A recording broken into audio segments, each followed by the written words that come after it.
ਪਾਕਿਸਤਾਨ 'ਚ ਪੰਜਾਬੀ ਕੌਂਪਰਸਤਾਂ ਦੇ ਸਭ ਤੋਂ ਵੱਡੇ ਨੈਟਵਰਕ ਪੰਜਾਬੀ ਨੈਸ਼ਨਲਿਸਟ ਫੋਰਮ ਵੱਲੋਂ ਜੀ ਆਇਆਂ ਨੂੰ। ਪਾਕਿਸਤਾਨ ਦਾ ਸਮਾਜੀ ਮਸਲਾ ਤੇ ਪੰਜਾਬੀ ਕੌਮ ਦਾ ਕਿਰਦਾਰ। ਸਮਾਜੀ ਅੰਵਾਰ ਦਾ ਤਾਲੁਕ ਜ਼ੁਬਾਨ, ਸਕਾਫਤ ਤੇ ਤਹਿਜ਼ੀਬ ਨਾਲ ਹੁੰਦਾ ਹੈ। ਪਾਕਿਸਤਾਨ ਦੇ ਕਿਆਮ ਤੋਂ ਲੈ ਕੇ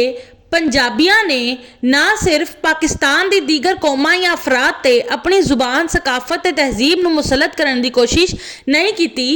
बल्कि तहजीब की सरकारी जुबान उर्दू होने की वजह तो उर्दू जुबान नूं अमली तौर पर कौमी जुबान बनाने के लिए उर्दू नूं इस कदर अहमियत दी कि अपनी जुबान पंजाबी के वजूद तक नूं खतरे च पाता। क्योंकि तहजीब ते सकाफत भी उन्हां अफराद या कौमां नूं ही फरोग दिंदी है जिन्हां दी जुबान नूं बारादस्ती हासिल होवे, लेकिन पंजाबी ने पंजाबी तहजीब और सकाफत नूं फरोग दे के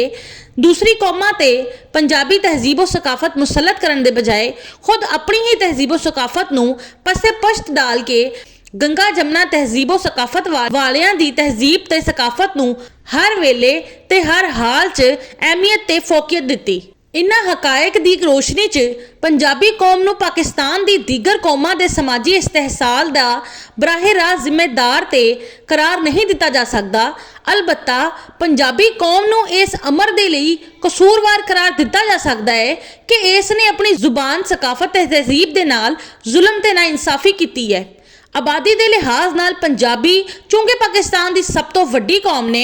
इसलिए पंजाबी ने अपनी जुबान, सकाफत ते तहजीब नूं नज़रअंदाज करके सिर्फ अपनी ही जुबान, सकाफत ते तहजीब का नुकसान नहीं किया, बल्कि पाकिस्तान दी छोटियां कौमां नूं भी इन्हां दी जुबान, सकाफत ते तहजीब नूं फरोग नहीं देण दिता। पाकिस्तान दी तमाम कौमां दी समाजी इज्जत और एहतराम ते तशख्खुस दा तकाजा यह आ कि तमाम कौमां अपनी जुबान, सकाफत ते तहजीब नूं फरोग दिंदियां ते पंजाबी पाकिस्तान दी सब तो वड्डी कौम होण दे नाते आप ही अपनी जुबान, सकाफत ते तहजीब नूं फरोग देंदे ते पाकिस्तान दी दीगर छोटियां कौमां दी जुबान, तहजीब ते सकाफत नूं भी फरोग देण च अपना किरदार अदा करदे।